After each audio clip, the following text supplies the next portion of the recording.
Leemos el Evangelio, que es de Marcos, segundo domingo de Cuaresma. 6 días después, Jesús tomó consigo a Pedro, Santiago y Juan y los lleva a ellos solos aparte a un monte alto y se transfiguró delante de ellos. Y sus vestidos se volvieron resplandecientes, muy blancos, tanto que ningún batanero en la tierra sería capaz de blanquearlos de ese modo. Y se les aparecieron Elías y Moisés y conversaban con Jesús. Toma la palabra Pedro y dice a Jesús, Maestro, qué bueno es estarnos aquí. Vamos a hacer 3 tiendas, una para ti, otra para Moisés y otra para Elías. Pues no sabía qué responder, ya que estaban atemorizados. Entonces se formó una nube que les cubrió con su sombra, y vino una voz desde la nube que decía: Este es mi Hijo amado, escuchadle. Y de pronto, mirando a su alrededor, ya no vieron a nadie más que a Jesús, solo con ellos. Palabra del Señor. Bueno, como os decía, es el Evangelio de la transfiguración del Señor. Para entender un poquito mejor, si queremos decirlo así, ¿no? Veamos que Lucas, cuando nos describe la transfiguración, nos dice respecto a Moisés y Elías que también ellos estaban gloriosos, estaban en gloria, es decir, estaban transfigurados. Es muy importante, ¿no? Para entender el texto, por supuesto, el Evangelio, y entender también el título que hemos dado a esta catequesis, que es la transfiguración de Jesús y la nuestra, es decir, y la tuya, la nuestra. Y ahora vamos a ver cómo acontece eso, el gran milagro de los milagros, que un cuerpo como el nuestro corruptible pueda llegar a ser transfigurado como el de Jesús. Pues claro que sí, Si no, ¿para qué somos cristianos? ¿Para qué Dios ha venido al mundo? Sino para darnos una palabra tan fuerte que nos transfigure. Sí, en 2 minutos, digamos, la esencia de esta catequesis. Bueno, Jesús entonces está transfigurado y, como he puntualizado, junto con Moisés y Elías. Es decir, que también los hombres, no Jesucristo que es hombre, pero también es Hijo de Dios, los simples hombres, también estamos llamados a la transfiguración. De Moisés, que se nos dice que fue transfigurado, apareció transfigurado ante Israel. Y apareció transfigurado ante Israel, pues por haber hablado con el Señor, es decir, por la palabra que le llegaba. Es que esto es importantísimo. Cuando yo digo tantas veces que no hay otra espiritualidad más que de la palabra, es porque es esto. La palabra te transfigura, como transfiguró a Moisés, no en plenitud, porque estamos hablando del Antiguo Testamento, pero es una imagen de cómo nosotros nos vamos transfigurando poco a poco, que culmina con nuestra muerte. Por eso no podemos tapar nada que pueda ocultar, tapar, encubrir o marginar la palabra de Dios, porque es la que nos transfigura. Escuchemos lo que nos dice el libro del Éxodo, de esta experiencia que tuvo el pueblo, que tuvo Moisés y que el pueblo tuvo al ver a Moisés. Dice así: Cuando Moisés bajó de la montaña del Sinaí, con las 2 tablas del testimonio en la mano, es decir, con la palabra, ¿no?, en la mano, las 10 palabras que llama el Deuteronomio, no sabía que tenía la piel radiante, la piel de la cara radiante, por haber hablado con el Señor. Esa es la causa.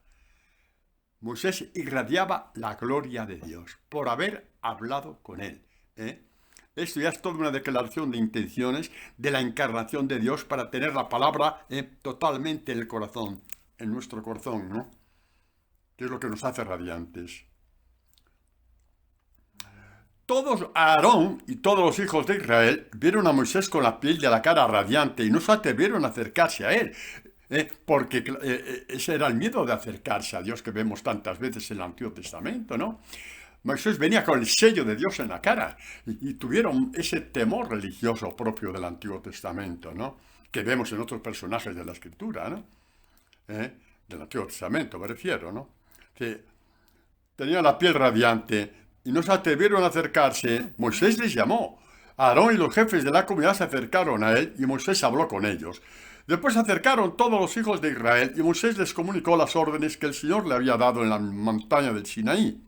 Cuando terminó de hablar con ellos, se cubrió la cara con un velo, y siempre que Moisés entraba ante el Señor para hablar con él, se quitaba el velo hasta la salida, y al salir comunicaba a los hijos de Israel lo que se le había mandado, lo que se le había comunicado.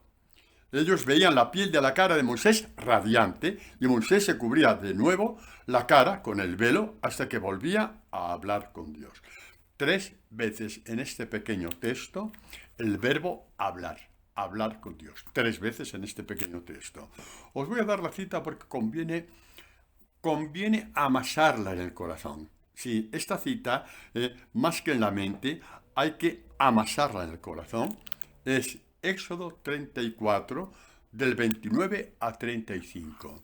En Moisés nos tenemos que ver todos, solo que nosotros a la luz del Nuevo Testamento, que es la plenitud de la gloria de Dios. Pues sí, esto es lo que decimos de Moisés. Y también estaba Elías. Elías representa en la espiritualidad de Israel lo que es el profetismo, la plenitud, podemos llamarlo así, del profetismo. ¿Y qué es un profeta? Un profeta es aquel que no habla por sí mismo lo que se le ocurre, ni pensamientos píos, no, habla lo que el Señor le dice. La palabra de Dios le abarca totalmente, y porque le abarca totalmente la palabra de Dios, de la abundancia del corazón, está lleno de la palabra, sale lo que tiene que decir al pueblo de Israel. Y por eso Israel compara, es decir, el símbolo de Elías en Israel, el símbolo de Elías, sabes, por ejemplo, ¿no? Abraham significa la fe, Jacob significa la elección, ¿entendéis? Hay un poco uno detrás de otro, cada personaje histórico. Moisés, el libertador. Elías, que representa el profetismo y el fuego, porque la palabra de Dios es fuego. Bueno, pues escuchamos por encima lo que dice el libro del Eclesiástico, que hace un elenco al final de los grandes personajes profetas y libertadores de Israel. Dice, después surgió el profeta Elías como fuego, su palabra abrasaba como antorcha. Luego al final dice, en torbellino de fuego fuiste arrebatado en carro de caballos fogosos, llenos de fuego, radiantes de fuego. Bueno, esto es importantísimo porque habla de la asunción de Elías en un carro de fuego. Es la Merkabá, que llaman los judíos, es el carro de la gloria de Dios.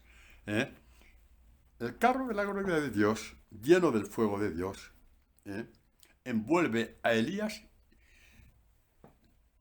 y hace su asunción al cielo, ¿no? Muy por encima voy a leer, ¿no? Dice, esto es el segundo libro de los Reyes, capítulo 2. Esto pasó cuando Dios arrebató a Elías en el torbellino del cielo. Bueno, es un texto largo también, y leo lo que nos viene, ¿no? Lo que viene a pie de la catequesis, ¿no? Lo que centra la catequesis. Bueno, pues dice también, iban caminando con Eliseo mientras hablaban cuando un carro de fuego con caballos de fuego se interpuso entre ellos y Elías subió al cielo en el torbellino, en la Merkabá, lleno de la gloria de Dios. Porque a esta Merkabá de Elías, los judíos le llaman el carro de la gloria de Dios. Bueno, estos precedentes son fundamentales para entender la transfiguración, para entender lo que Dios quiere hacer contigo. Si Dios manifestó Jesús, Hijo de Dios, Dios verdadero, como leemos proclamamos en el credo, se manifestó lleno de gloria, esa transfiguración que atemorizó a los apóstoles con el mismo temor que tenían estos personajes del Antiguo Testamento, con el mismo temor o mayor todavía que el que tuvo Israel ante Moisés con el rostro radiante. Es para que sepas que Jesucristo vino para hacerte partícipe de su gloria y de su transfiguración. Luego veremos cómo y de qué forma y de qué manera, aunque ya Moisés nos lo revela. Por haber hablado con Dios, porque la palabra llegó hasta él. Y de esta palabra que llegó hasta él, Moisés aprendió a hablar con Dios con sus propias palabras, que esto es lo que se llama partir la palabra. Esto es lo que se llama la espiritualidad de la palabra. La palabra que Dios te parte en ese salmo, en ese texto del Éxodo, en ese texto del Evangelio de Mateo, en este texto de Juan, en este texto de Pablo, esa palabra que Él te parte cuando te pones a tiro, cuando quieres rezar por la palabra, esa palabra es la palabra de fuego de Dios que te va transfigurando tu mente, tu forma de pensar, tu forma de amar, tu forma de relacionarte con los demás, tu relación con el dinero. Es la palabra convertidora, te convierte en fuego, el mismo fuego de Dios. A todo esto estamos llamados, a todos estamos llamados. Esto es lo que Dios ha hecho con nosotros. Vamos a ver un par de textos, ¿no? Bueno, sí, antes de eso, qué cortitos somos, ¿verdad? Qué cortitos somos cuando pedimos a Dios. Ay, Padre, yo no dejo de pedir a Dios, ya, pero tú pides la letra pequeña, la letra de verdad no la pides. Pides la letra pequeña, que no está mal, cuidado, pide lo que quieras, pero es letra pequeña. Como Pedro pidió la letra pequeña, se vio ante este espectáculo maravilloso, vio que quedaba con vida, pensando que iba a morir, como pensaban los del Antiguo Testamento, y vio que estaban ahí los tres en gloria, la transfiguración, la gloria de Dios, refulgente, resplandeciente, radiante. Ya con eso Pedro dijo, ya tengo bastante, yo ya he vivido bastante, ya no quiero más, esto es maravilloso, me voy a quedar aquí, Señor, hagamos 3 tiendas para ti, para Moisés y para Elías, Y aquí Juanito, Santiaguito y yo nos quedamos aquí, Sí, nos sentamos y vamos allí. ¡Hala! 1000 años, 2000, 3000. Este Pedro, cuando uno está atravesado por Dios, no sabe lo que dice. Y por eso entiendo muy bien lo de Pedro. Ya no quiero nada más. No quiero nada más del mundo. No. Esto para mí es suficiente. ¿Y sabes lo que le dijo Dios? Es lo que vamos a ver en la catequesis. Para ti es suficiente, para mí no. Yo he venido a darte muchísimo más, a ti y al hombre. Quiero que seas transfigurado igual que yo. Eso de que no sabemos pedir porque no sabemos pedir. Porque pedimos la letra pequeña. ¿Puedes pedir que te cura de una enfermedad? Claro que sí. ¿Puedes pedir que tu hijo gane estas oposiciones? Claro que sí. Puedes pedir, pero recuerda que primero no siempre te lo va a dar Dios, porque Dios tiene una historia sobre ti. Pero lo más importante, no se trata de si Dios te lo va a querer dar o no, la letra pequeña. El problema es que de tanto pedir calderilla, moneditas, nada más que moneditas, moneditas para ir sobreviviendo en la vida, te olvidas de lo que Dios ha venido a darte. Y que te lo puede dar, aunque te pueda parecer que eso sea imposible. Mirad lo que dice Pablo en la carta a los Efesios. A aquel, es decir, a Jesús, que tiene poder para realizar todas las cosas, incomparablemente mejor de lo que podemos pedir o pensar, como pidió Pedro. Pidió la letra pequeña.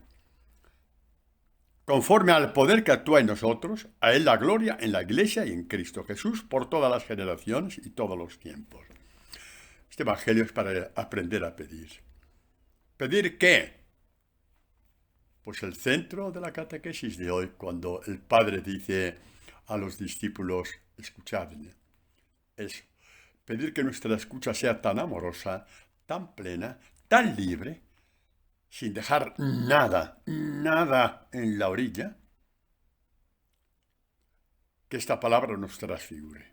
Esto es lo que tenemos que pedir. Y Pedro no sabía lo que pedía, porque pedía moneditas comparando con el gran tesoro de Dios sobre ti, que es que llenarte de la gloria, de la transfiguración. San Pablo dirá en la carta a los filipenses, A veces alguien se enfada conmigo, padre, qué bonito, pero ¿por qué no hice las citas? Pues porque a veces me acuerdo y a veces no, ¿eh? Yo soy un mandado, estoy aquí, y yo estoy aquí hablando en nombre de Dios, no me puedo acordar de todo, me acuerdo de lo que Dios quiere que me acuerde, pero ahora sí me acuerdo. Y dice San Pablo en Filipenses, pero nosotros somos ciudadanos del cielo, de donde esperamos como Salvador al Señor Jesucristo, el cual transfigurará, transfigurará. eh, lo mismo de la transfiguración, eh, el verbo transfigurar y el sustantivo transfiguración. Este, dice miserable cuerpo, ¿en qué sentido miserable? Porque se corrompe, todos lo sabemos, el cuerpo se corrompe, pero Él lo transfigura en un cuerpo glorioso como el suyo, como el que vieron Pedro, Santiago y Juan en el Tabor. Y era tan grande, tan inmensa, grande, tan infinitamente grande, que Pedro creyó que con pedir estar ahí de espectador, como quien ve una película, pero eterna, ¡oh, qué pesadito! Ya era bastante. No. El Padre dice, os lo he mostrado transfigurado, porque también vosotros, los que escucháis mi palabra, la lleváis al corazón y os dejáis invadir por ella, seréis transfigurados. Así es. Así es, Padre, usted insiste tanto en esto de la palabra, la palabra, la palabra. Es lo único que dijo Dios desde el cielo. Escuchadle. Porque es lo único que os convierte. Lo veíamos en el Evangelio del domingo pasado. Convertíos y crece en el Evangelio. No se impuso 14.000 penitencias. Ya el Evangelio te llevará. Ya te dirá lo que tienes que hacer. Pero la base, la matriz, el motor, es el Evangelio de Jesús. Porque en todo lo que hagas te darás cuenta de que estás haciendo la voluntad de Dios. Y la voluntad de Dios sobre ti, ¿qué es? Por medio de su palabra, transfigurarte. Así está. Bueno, esto es lo que dice San Pablo en Filipenses, pero bueno, vamos a Colosenses y nos sorprendemos también cuando dice que Colosenses 3:4, cuando aparezca Jesús, vida vuestra, qué bonito, ¿no? Vida vuestra. Yo soy el camino, la verdad y la vida. Jesús, vida vuestra. Buscamos la vida, yo soy el camino. Buscamos la vida, yo soy la verdad. Buscamos la vida, yo soy la vida. Juan 14:6. Vida vuestra, cuando aparezca, cuando se manifieste, quiere decir, cuando se manifieste Jesús.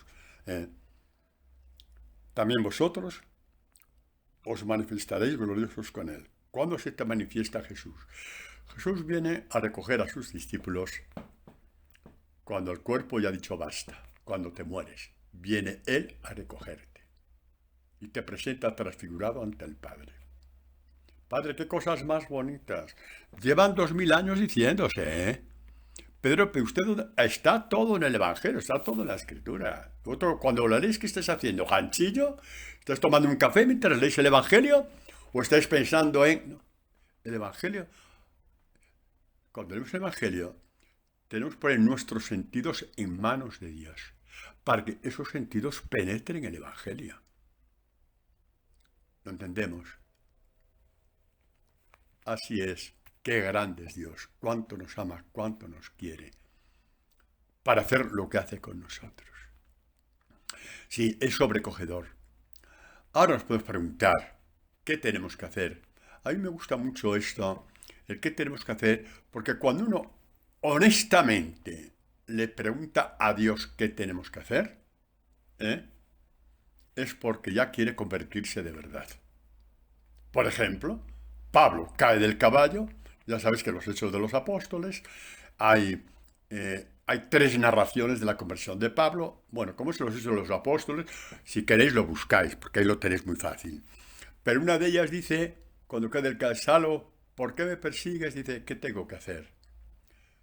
Cuando uno dice qué tiene que hacer, está diciendo que el que manda es Dios. Cuando uno dice voy a hacer, el que manda eres tú. Tienes al sartén por el mango. Y a lo mejor es hacer cosas que pegan de refilón al Evangelio, pero no de lleno. Vete de lleno al Evangelio y sabrás lo que tienes que hacer. A mí me impresiona mucho porque esto lo dijeron también, ¿sabéis quién? Los que protagonizaron la muerte del Hijo de Dios. Es impresionante ese texto, fue cuando después de Pentecostés, ¿no? Es el capítulo 2 de Pablo, de los Hechos de los Apóstoles, ¿eh? Aconteció el Pentecostés, Pedro, movido por Dios, hizo la predicación porque se había congregado toda la gente ahí. Ahí estaba pues el pueblo de Dios, pero estaban también los que habían, era Jerusalén, los que habían llevado a Jesús a la muerte, los escribas, los fariseos, los sumos sacerdotes. Y cuando vino a Pablo, que echaba fuego por la boca, era la palabra de Dios llena del Espíritu Santo, se dieron cuenta y dijeron, ¿qué tenemos que hacer, hermanos? ¿Os dais cuenta lo que significa para un judío? Tal y como hemos visto, la elevación suprema que tenían los sumos sacerdotes en el Evangelio. Cómo miraban a Jesucristo despectivamente. Este ni sabe leer, este está loco, es un embaucador, es un seductor, es un mentiroso. Estos mismos, resulta que dicen, ¿qué tenemos que hacer a un pescador? A un pescador. Que si sabía leer y escribir, a lo mejor ya era mucho. Aquí empieza la conversión.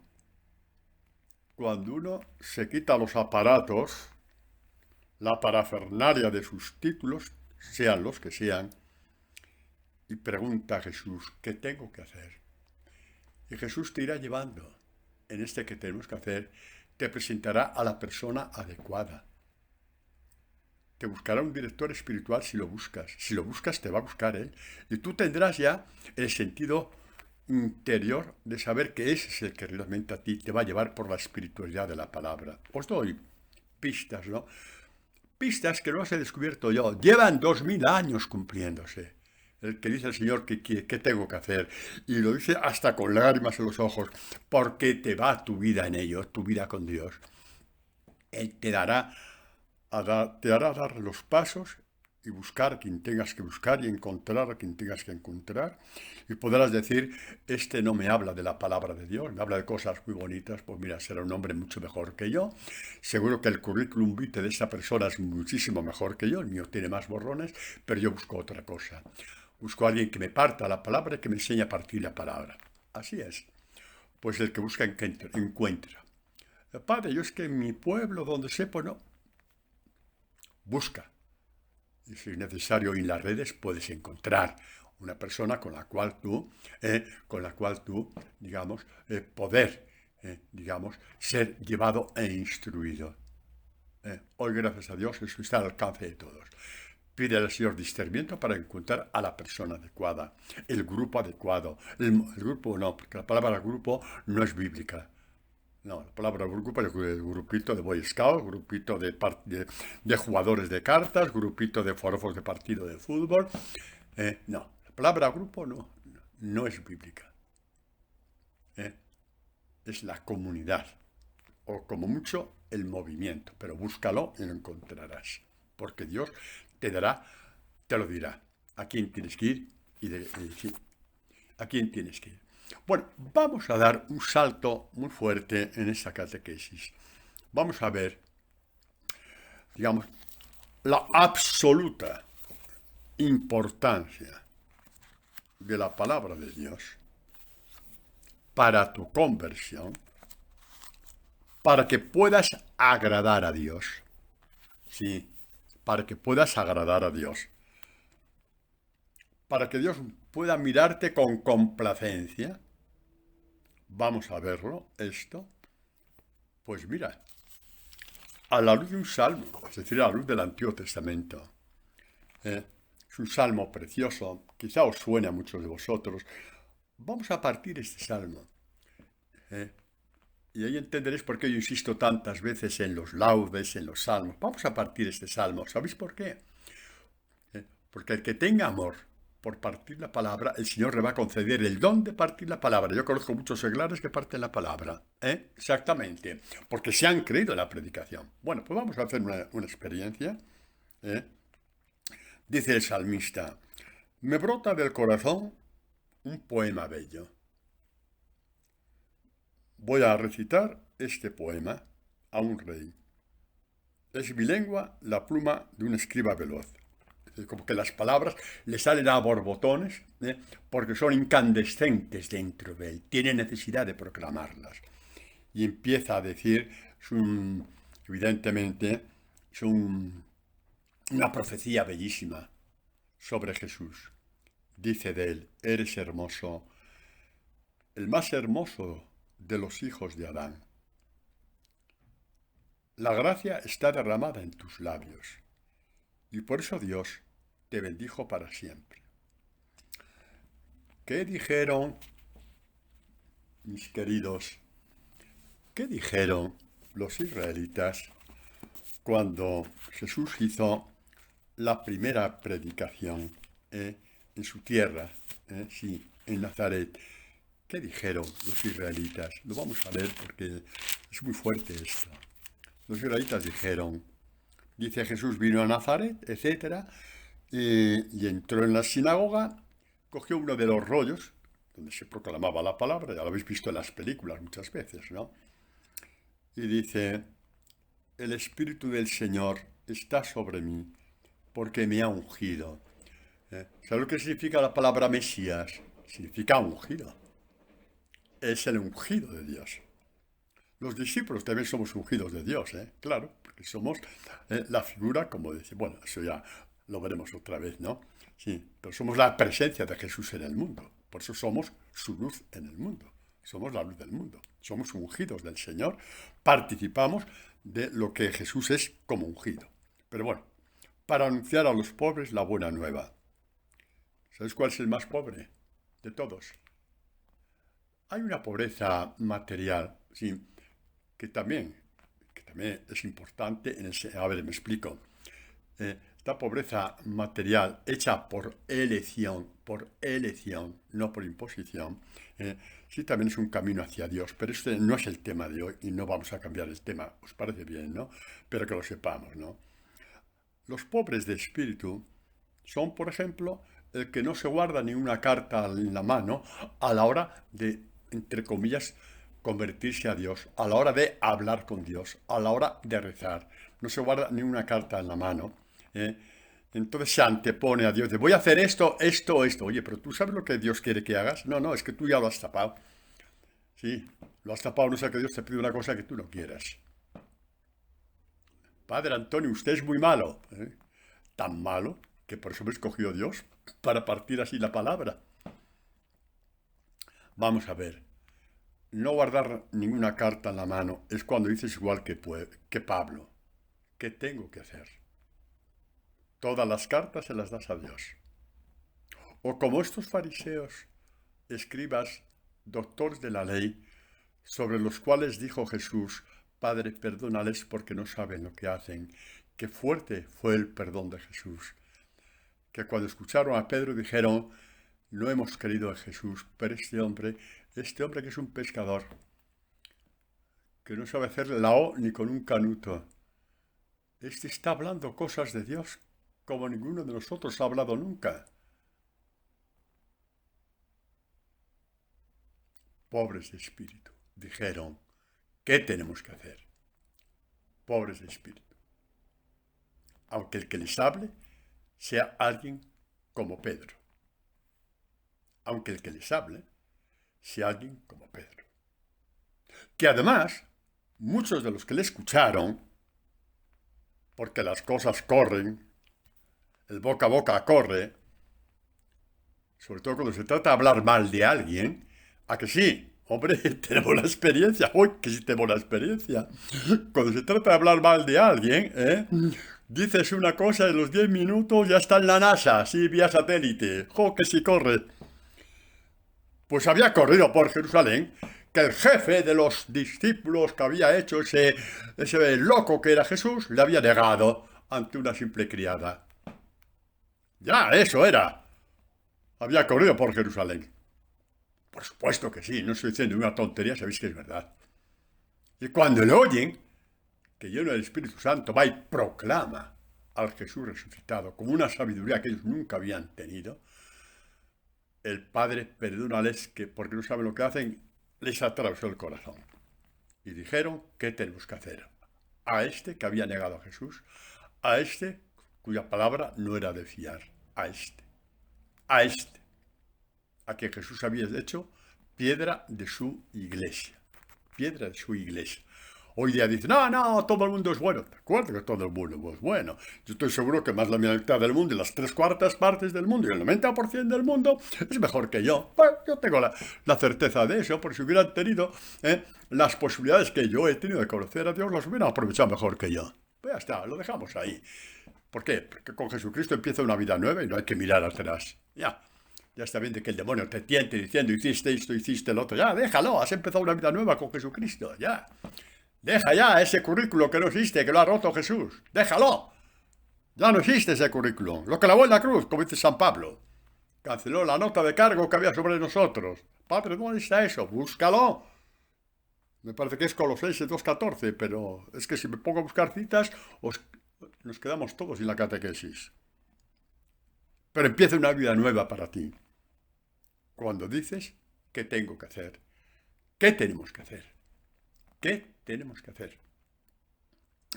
Ahí empiezas tu pobreza de espíritu y te dejas llevar. Y buscas y te dejas llevar. Porque el que busca, encuentra. Bueno, el caso es que Jesús hace esta predicación, vendar los corazones rotos, tal, etc. Ya terminó y dijo, esta palabra se cumple hoy. ¿Qué quiere decir? Lo que decías de aquel día, ¿os acordáis de la catequesis la semana pasada? Ya no digas aquel día. Soy yo. Yo soy el Mesías. Ha llegado la conversión. Ha llegado el don de la conversión. No el esfuerzo de la conversión. El don de la conversión. Palabras de gracia. La gracia significa don. Don de lo alto. Don de Jesucristo. Don de Dios. Ese es don que nos ha llegado por Jesucristo porque murió para clavar tus pecados. Ya tienes el don para convertirte. Ya déjate de dar vueltas. Porque cuando das vueltas porque no te crees nada, hombre. Ya está bien. Creer en el Evangelio de Jesús, dejarte liberar por Él, que te quite los miedos, que te quite las tonterías de la vida anterior, porque ya no existen, están clavadas en la cruz, empiezas una vida nueva. Padre, sigo tropezando. ¿Quién te dijo? ¿Te ha dicho Jesucristo que no ibas a tropezar? ¿Te ha dicho Jesucristo que no ibas a tropezar?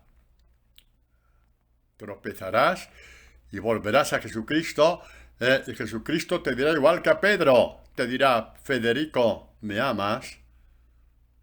Marisa, ¿me amas? Vicente, ¿me amas? Te lo dirá. Y tú te levantas del tropiezo con esa palabra tan fuerte. Esos son los brazos de Jesús que te levantan cada vez que caes. Y continúas, y continúas. Y también es cierto que cada vez tropezará menos. ¿Por qué? Porque tus piernas serán cada vez más fuertes. Tu corazón cada vez será más grande. El fuego dentro de ti será cada vez más vivo. Y entonces ya el demonio ya no tiene por dónde cogerte. Así es la conversión. No tengas miedo, por favor. No tengas miedo, que ese miedo no viene de Dios. Bueno, el caso es que dijeron estos de Nazaret, dijeron no. Primero se quedaron admirados las palabras llenas de gracia que salían de su boca. Estaban admirados, porque esas palabras no han oído nunca en parte alguna. Pero dijeron, se acabó el recreo, ahora toca convertirse. ¿Qué nos inventamos ahora? Porque antes lo teníamos bastante claro. Cuando venga el Mesías, aquel día, cuando venga el Mesías, se acabó el recreo, señores. El Mesías ya está aquí. ¿Qué? ¿Queréis convertiros o no? Hombre, pues sí, nos convertiríamos, pero es que resulta que eres el hijo del carpintero.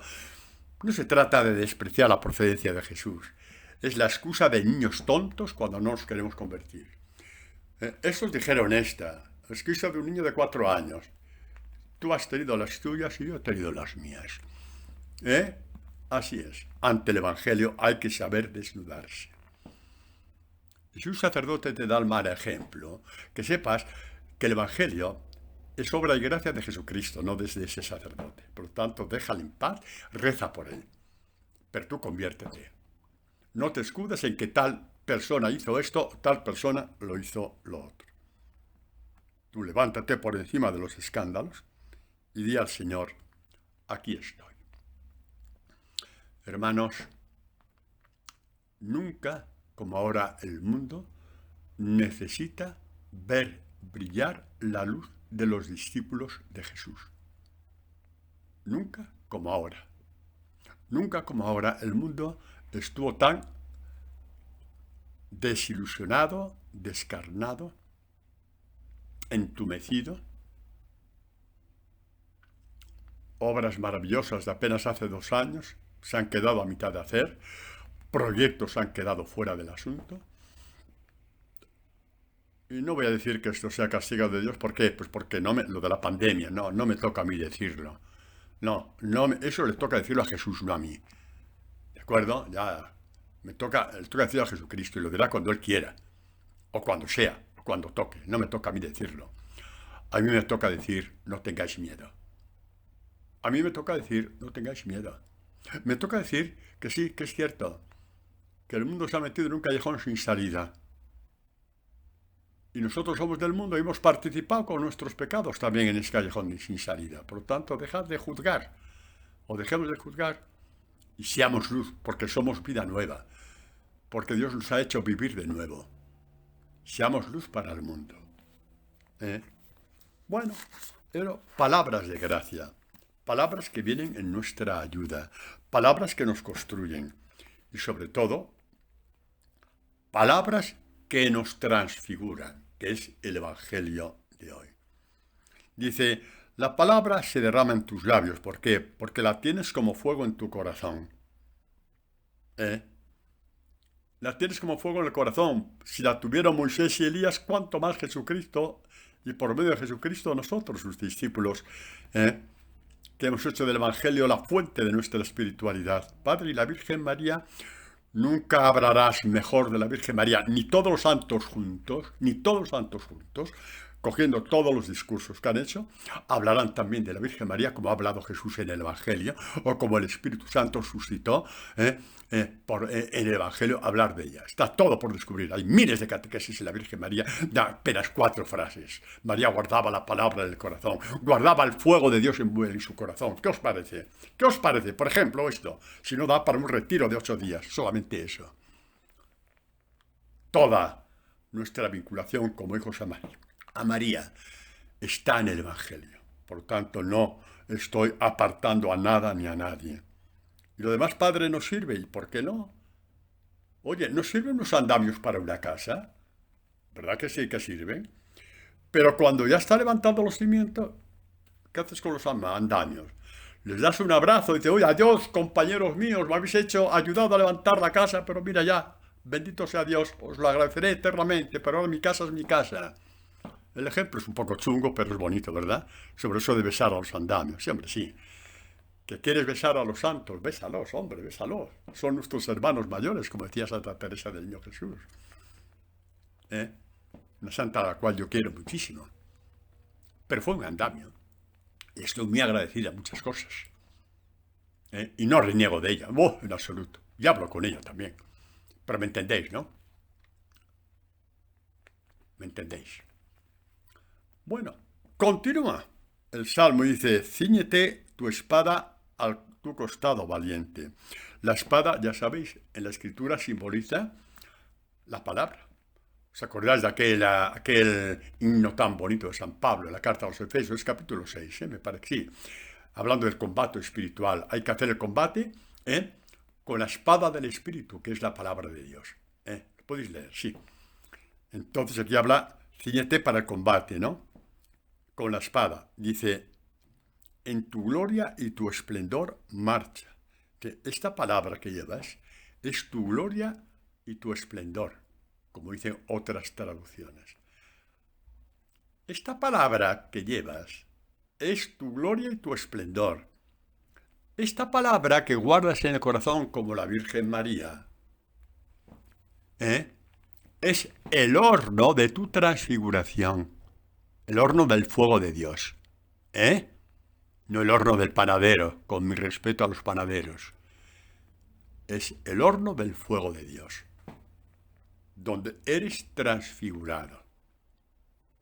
No estoy hablando de que tal fulanito tuvo esta visión y vio esto, de que fulanita tuvo una locución y oyó lo otro.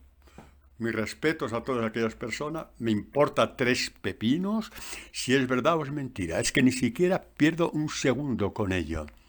Todo lo que os estoy diciendo nace de textos de la palabra, como veis. No me estoy inventando nada, ni apoyándome en ninguna revelación que no sea la palabra de Dios.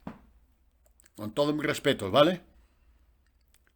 Esa palabra te lleva a combatir por la verdad, por la piedad y por la justicia. Sobre todo eso último, la plenitud de la justicia, como dice por ejemplo San León Magno, de poder ajustarte con Dios. Tú, pecador, te ajustas con Dios porque Dios quiere que te ajustes con Él. Sí, del verbo ajustar. La justicia es el sustantivo del verbo ajustar, como dice San León Magno, entre tantos otros. Sí. Y padre, y la justicia de los pobres y tal, es otra variante, es otro prisma de la justicia. Y cuando toca hablar de eso, pues yo hablaré. Pero ahora estamos hablando de esta comunión con Dios, este ajustamiento con Dios, este ajustarte con Dios, por medio de la palabra. Bueno, el caso es que dice que es hermoso, el más hermoso de los hijos de Adán es María, es Jesús nacido de María en cuanto hombre, ¿no? Y es hijo de Dios. Y Dios, el Padre, lo vio hermoso. Le complació profundamente el corazón cuando le vio salir del Jordán, como una figura simbólica de lo que iba a ser su muerte, sumergido en las aguas, y su resurrección, venciendo a las aguas, el bautismo de Jesús en el Jordán. Y Jesús le vio, y el Padre le vio y le dijo: este es mi hijo amado, hermosísimo. Es el culmen de mis complacencias, en él me complazco. Ay, Padre, qué bonito, ¿verdad? ¿Te gusta, Cachi la mar, claro que os gusta, Ya os dije que esto es infinitamente mayor que cualquier visión, ya os lo dije. Y está a tu alcance. Ya, Padre, ¿y nosotros qué? Ah, vale.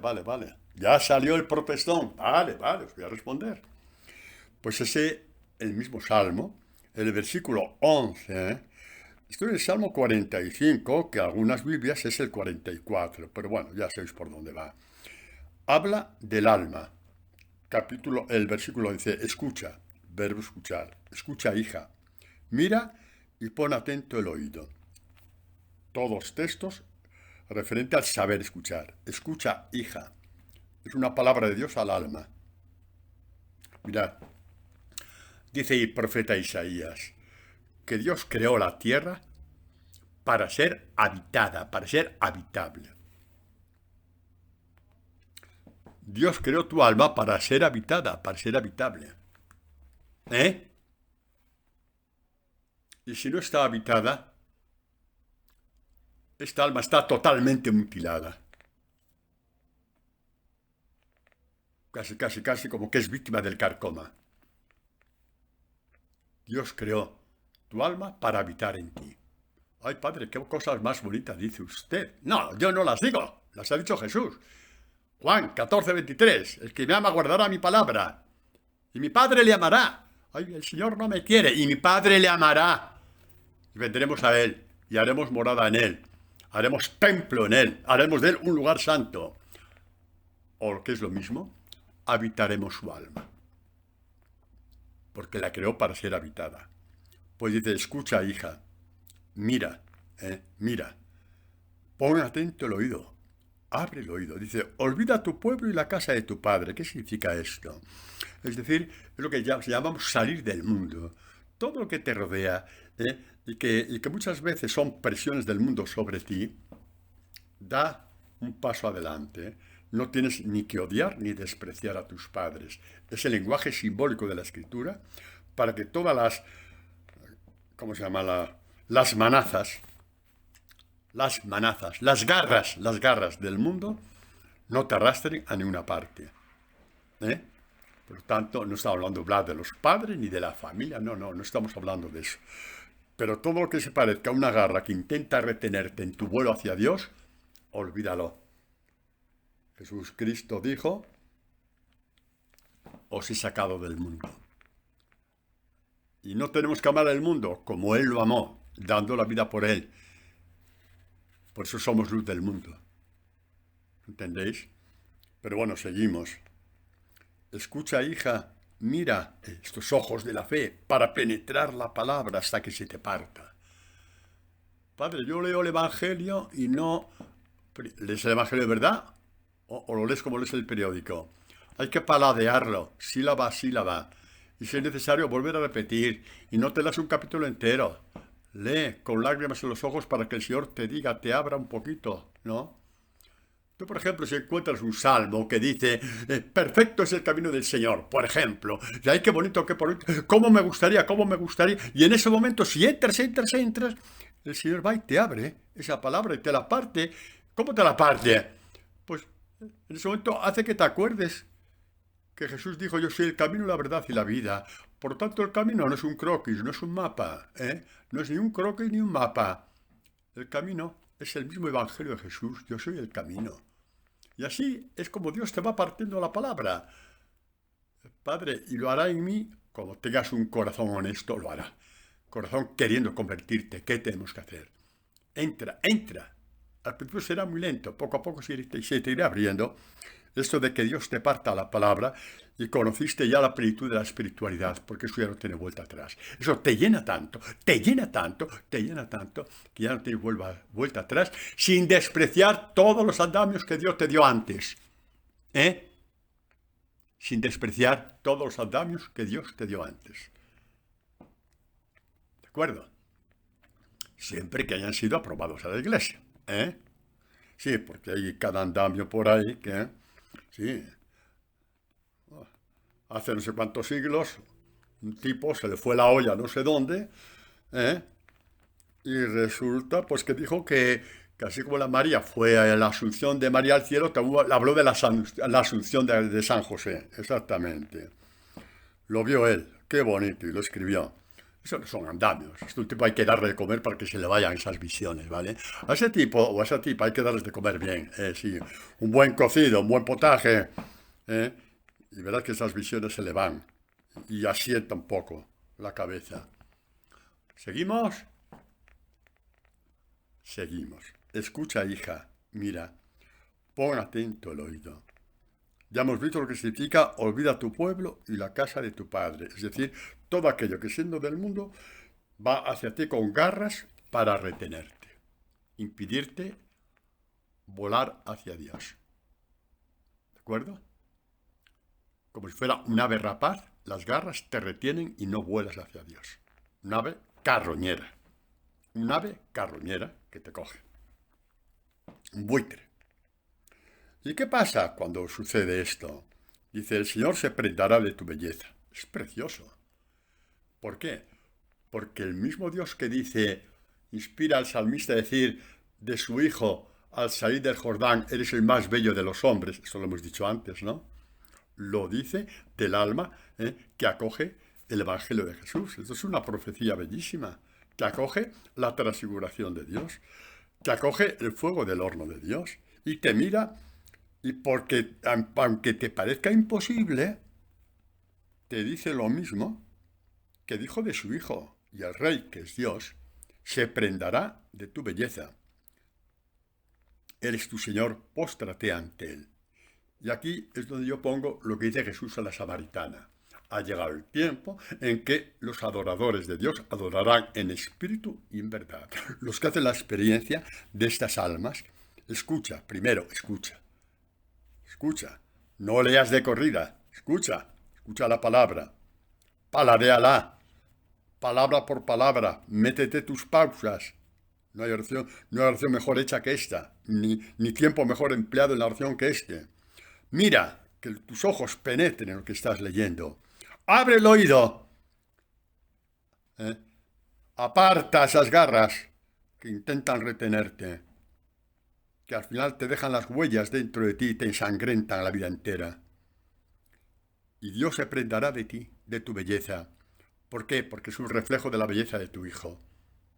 Se prendará de tu transfiguración. Eres tu Señor y aprenderás a adorar a Dios. Mirad, hay una relación muy bonita entre que el Señor te enseña a partir la palabra y a adorar en espíritu y en verdad. Y esa relación no la tienes que hacer tú. Viene sola. Esa acción viene sola. Es consecuencia. La adoración perfecta es la consecuencia de partir la palabra. Y cada vez adorarás a Dios más transfigurado. Y a veces la harás en tu propia casa, porque a esa hora está cerrada la parroquia, por ejemplo. Y no pasa nada. Y continúa, toda espléndida la hija del rey va adentro, con vestidos en oro recamados, brocados, etcétera. ¿Qué es esto? Aquí pone en este lenguaje, que lo podamos entender, vestidos en oro, recamados, exactamente, con sus brocados es llevada ante el rey. Aquí es con esta simbología muy propia de una novia, está, digamos, que va hacia el altar para casarse, para que nos entendamos, es lo que dijo de Jesús. Esa espada que llevas en tu costado, que es la palabra, es tu gloria y tu esplendor. Pues el esplendor, toda espléndida, ¿vale? Toda espléndida. Las palabras no están ahí por casualidad. La hija del rey va adentro, con vestidos en oro recamado. Es la gloria y el esplendor de la palabra dentro de ella, que provoca que te diga, tú eres mi hija amada, en ti me complazco. Tu hija, al alma, aunque te llames Pepe o Tomás, nuestro querido Tomás, de quien nos acordamos. María, Carmen, Santi, Patricia, Padre Antonio. Yo me meto siempre, a mí que no me quiten, hombre, solo faltaba eso.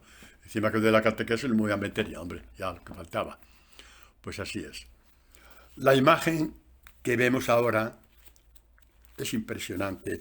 Esta catequesis, que aparece con frecuencia, pero nunca aparece, como todas las catequesis del Evangelio, en la misma dirección. Es otra catequesis diferente, aunque sea el mismo texto, porque del mismo texto se pueden dar 1000 catequesis, como dije, de la Virgen María. Pues es cuando Jesús llega a casa de Marta y María. Marta es muy buena persona. Es muy buena persona. Estoy seguro que el currículum de Marta era mucho mejor que el de María. No sé por qué, me da por decir eso. Pero Marta no tiene el discernimiento que tiene María. Llega Jesús a la casa. Hombre, ha venido Jesús, uy, qué alegría, uy, qué guapo está Jesús, uy, qué traje más bonito, qué túnica más bonita, ¿eh? Te la ha hecho tu madre, ¿no, Jope? ¿Quién tuvo una madre como la tuya? Qué guapa, tata. Oye, espera que estoy haciendo unas judías verdes. Tócate las narices, viene Jesús y tienes que estar pelando las judías verdes porque tienes un potaje para hacer. Y María dice, no, las judías verdes que esperen. Si hoy comemos más tarde no pasa nada. Ha venido Jesús y esto hay que aprovecharlo. ¿Y qué dice? Que María, sentada a los pies de Jesús, escuchaba su palabra. Sentada en actitudes de discípulo maestro. El maestro es el que habla, el discípulo, en este caso ella discípula, está en actitud de aprender. En actitud de aprender. ¿Y qué significa aprender? Del verbo prender, de que la palabra prenda dentro de ti. Porque si tú amas a Jesucristo, lo que Él te diga va a prender en ti. Porque te interesa que prenda en ti. Tú no escuchas la palabra para dar lecciones después en tu grupo, en la parroquia. Es para que prenda en ti y te conviertas, aprendas a adorar. Sentada a los pies de Jesús, escuchaba su palabra, a los pies. En actitud de obedecer es lo que significa esto. En actitud de hacerle caso. ¿Qué dirá Jesús a los fariseos? ¿Por qué me llamáis Señor, Señor? ¿Y luego no me hacéis caso? No, María escucha para que prenda la palabra, no para tenerla en la memoria y después lucirse en tu grupito, sino para que prenda dentro de ti, para que sea una teofanía dentro de ti, para que sea el fuego de Dios dentro de ti, para que eso se escucha la palabra. Y Marta, que ya había pelado 1 kilo de judías verdes, ya hasta aquí hemos llegado, Señor. Y Jesús le dice, Marta, abre los ojos. Hay que escoger la parte buena siempre. He venido a partiros la palabra. Ya comemos más tarde, no pasa nada. Esto nos tiene que servir para siempre.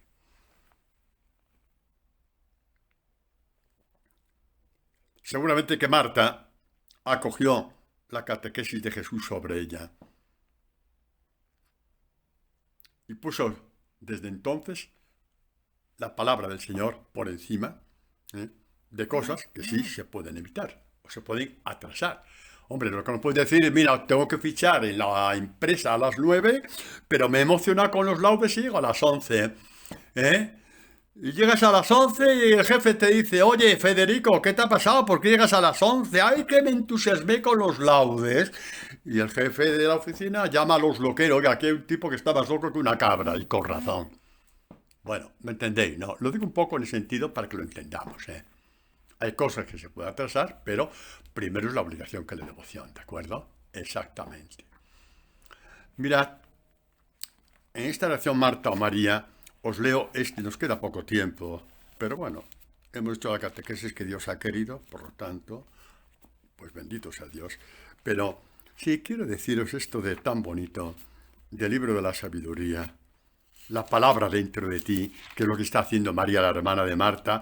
Y mirad esta profecía tan bonita del autor de la libro de la sabiduría, que dice, contigo está la sabiduría que conoce tus obras y que estaba presente cuando hacías el mundo y que sabe lo que es agradable a tus ojos. Está hablando a Dios, contigo está la sabiduría. Sabéis que la sabiduría es sinónimo de la palabra, ¿sabéis, no? Bueno, pues muy bien. Que sabe lo que es agradable a tus ojos y lo que es conforme a tus mandamientos. Envíala de los cielos santos, envíala, dice el autor, envía tu sabiduría de los altos, de tus cielos, envíala. Y Jesús escuchó y la envió y dijo, ahí la tenéis. Y la sabiduría se hizo carne y habitó entre nosotros. Y la palabra se hizo carne y habitó entre nosotros. ¿Para qué? ¿Por qué pide este Señor la sabiduría? Para ponerse una medalla. Eso lo haces tú, o yo, pero él no. ¿Sabéis por qué la pidió? Te voy a decir por qué. Envíala de los cielos santos, envíala de tu trono de gloria, ¿eh? Para que a mi lado, junto a mí, conmigo, participe en mis trabajos y sepa yo lo que te es agradable. Palabra de Dios dentro de ti es la que te dice lo que tienes que hacer, no lo que tú quieres hacer. ¿Qué tenemos que hacer? ¿Eh? Y al final, ¿qué dice el Padre? Este es mi hijo, escuchadle. No dio un texto, no dio un sermón, no dio una serie de normas, no publicó una serie de penitencias, no publicó una serie de rezos. Escuchadle. Y a partir de ahí viene todo lo demás. Escuchadle, escuchadle. Escuchadle incluso cuando lo que escucháis no tiene ni pies ni cabeza, como cuando dijo la Virgen María en la boda, ¿os acordáis? Dijo a los sirvientes que se quedaron sin vino, esas bodas que duraban 7 días, ¿no? Claro, se quedaron sin vino por falta de previsión. Y entonces, ¿qué pasó? Pues que se quedan sin vino, vaya papelón, y María le dice, haced lo que él os diga. No hay ninguna diferencia entre el escucharle del Padre y lo que dice la Virgen María. Haced lo que él os diga, no hay ninguna diferencia. ¿Y qué les dijo Jesús? Ni pies ni cabeza. ¡Hala! Ahí tiene 6 tinajas de 600 litros cada uno, ¿eh? ¡Hala! A cubos llenar las tinajas. De lo que faltaba, vamos, hombre, lo que faltaba, con la que está cayendo todo el mundo protestando, ya protestando. Y aquí ahora 4 horas para llenar las tinajas. Lo hicieron. ¿Sabes por qué lo hicieron? Para dar cumplimiento, y con eso terminamos, a lo que dijo Isaías.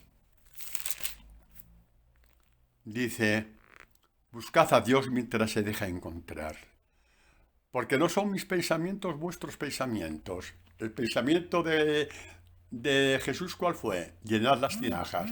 El de estos sirvientes, vaya tontería, vaya, esto no tiene ni pie ni cabeza. Aquí falta el sentido común, pero lo hicieron. Escuchadle por ahí. No, no salgáis por la tangente cuando el Evangelio os escandalice. Por ahí va. Escuchadle. Ni vuestros caminos son mis caminos, etc. Así, escuchadle. Escuchadle. Porque sus palabras son palabras de vida. Sus palabras te cambian el corazón. Sus palabras llenan de luz estas páginas de tu historia que te entristecen por tus pecados o porque fueron injustos contigo. Escuchadle, porque estas palabras rellenan de luz tu historia. Rellenan de luz esas neurosis en que tu historia te ha sometido tantas veces. Escuchadle, porque esa palabra os va a hacer nacer de nuevo. Bueno, mis queridos y mis queridas, queridos discípulos del Señor, que a pesar de ser como somos, no dejamos en nuestro deseo infinito de llegar a ser discípulos de Jesús, me tomo la libertad de decir lo mismo que Dios. Escuchadle, escuchémosle, porque en el Evangelio está todo lo que quiere tu alma, todo. Y tu vida se llenará de luz y será luz para los demás. Bendito sea Dios. Amén. Pasad esta catequesis porque tienen derecho a oírlo todo el mundo.